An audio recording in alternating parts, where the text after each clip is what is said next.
चाहूले जे समस्त वर्ग लोक को न्याय दिया संविधान सामाजिक न्याय हम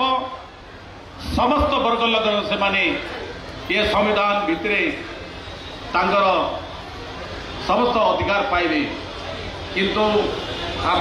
देखिए आज आम ओडिशा रे आप देखिए आदिवासी दलित 40 भाग 54 भाग होचंती पछुआ वर्ग ओडिशा विधानसभा रे मध्य यही बाबत ओडिशा विधानसभा राज्य सरकार संविधान अनुच्छेद 15(4) और 16(4) अनुजाई सुपारिश करतुजे राज्य रे ओबीसी और एससीबीसी और अनुसूचित जाति अनुसूचित जनजाति वर्ग संख्या अनुपातिक आधार समस्त प्रकार उच्च शिक्षा वैश्विक मेडिकल वृत्तिगत एवं सरकार नियुक्ति और संरक्षण तुरंत लागू करने संगे संगे यही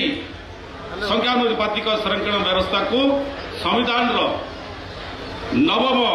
सूची रे शामिल करने आवश्यक पदक्षेप नियंतु बोले गोटे आम गोटे रेजुलेशन बा संकल्प अणा जाइतिला राज्य सरकार को कौन ना कौन जगह जो माने समाज को न्याय देवारे विफल होती जहाँफल कि आमर संकल्प थिला जे आप जोटी आप प्राइवेट बिल थिला से दिन सरकार कार्य समस्त समय सारीदे आमको जो सामाजिक न्याय कथा कहवाई आमको विधानसभा सुजोग दिगला नहीं आज आप समस्त राजरास्ता आज ये राज्य रे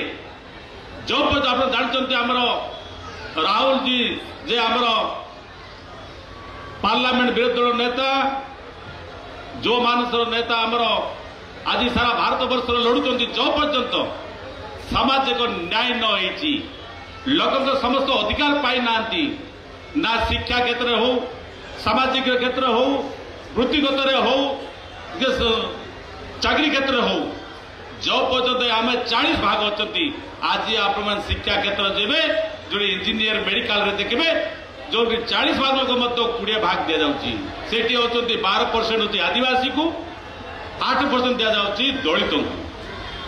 तेणु से परिसंख्यान कर आज आप देखिए पछुआ वर्ग में कौन प्रकार शिक्षा क्षेत्र में सार्वजनिक व्यवस्था करा जोटी आज आप जानते आम 54 भाग लोक अच्छा तथापि से सुरक्षा हायर एजुकेशन मेडिकल हो इंजीनियर हो कौन स्थान संरक्षण व्यवस्था ना से शून्य रोचे तेणु आगामी दिन मानक विधानसभा जिते बड़े आमको जदि विभिन्न समय आड़ देखिले निश्चित भाव शून्यकाल कही जो पर्यंत गृह ये राज्य रे जो माने संख्या अधिक अच्छा जार भागीदारी बेसी अच्छी से विधानसभा जदि न्याय आईन करने जदि सर्वसम्मत कर्मी जो नवम अनुच्छेद जदि आम केन्द्र आम सर्वसम्मत आम जदि रेजुलेशन न देवा ताले आम कौन समय आम आप जानते तमिलनाडु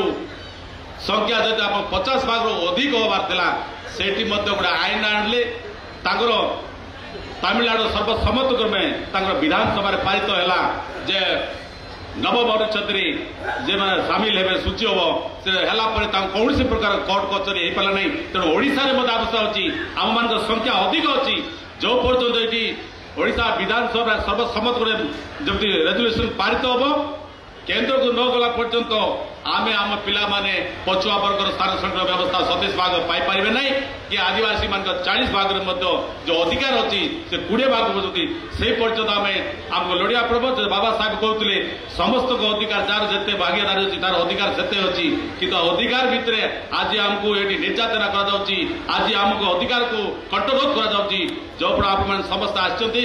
आगामी दिन में निश्चित भाव पीसीसी नेतृत्व में आगामी दिन में आम सामाजिक न्याय पाई आप आगे आसबे लड़वा जो पर्यटन आम लड़े हक न पाइचु से पर्यटन आम आंदोलन करने प्रभु एति वक्तव्य शेष कली। जय हिंद, नमस्कार।